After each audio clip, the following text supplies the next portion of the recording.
బంగాళాఖాతంలో ఏర్పడిన అల్పపీడనం తెలుగు రాష్ట్రాలపై పంజా విసిరింది. 2 రోజులుగా పలు ప్రాంతాల్లో ఎడతెరిపి లేకుండా వర్షం కురుస్తుంది. దీంతో లోతట్టు ప్రాంతాలు నీట మునిగాయి. డ్రైనేజీలు, వాగులు, వంకలు, కాలువలు పొంగిపొర్లుతున్నాయి. రోడ్లపై వర్షపు నీరు భారీగా నిలిచిపోయింది. దీంతో వాహన రాకపోకలకు తీవ్ర అంతరాయం కలుగుతుంది.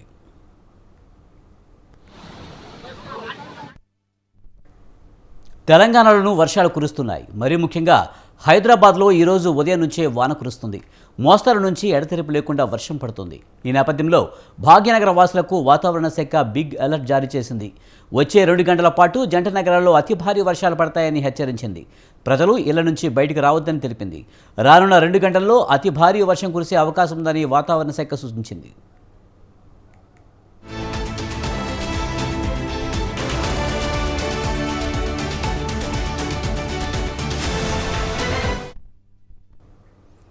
తెలంగాణలోని ఖమ్మం, యాదాద్రి భువనగిరి, జనగాం, వరంగల్, నిజామాబాద్, సూర్యాపేట జిల్లాల్లో వర్షం దంచికొట్టింది. ఖమ్మం జిల్లాలో ఎక్కువగా 18.2 సెంటీమీటర్ల వర్షపాతం నమోదైంది. యాదాద్రి భువనగిరి 13.7, నిజామాబాద్, నల్గొండ, సూర్యాపేట, వరంగల్, మహబూబాబాద్ జిల్లాల్లో 9 సెంటీమీటర్లకు పైగా వర్షపాతం నమోదైంది.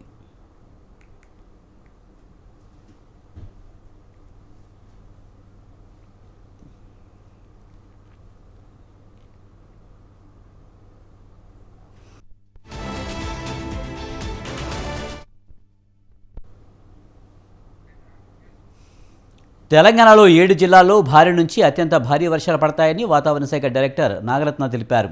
దక్షిణ తెలంగాణ జిల్లాలో భారీ వర్షాలు ఉంటాయని చెప్పారు. ఖమ్మం, భద్రాద్రి కొత్తగూడెం, జయశంకర్ భూపాలపల్లి, ములుగు, నల్గొండ, సూర్యాపేట, వరంగల్లో వానలు పడతాయని తెలిపారు. భారీ వర్షాలతో పాటు 40 నుంచి 50 కిలోమీటర్ల వేగంతో ఈదురుగాలులతో వీచే అవకాశం ఉందని వివరించారు.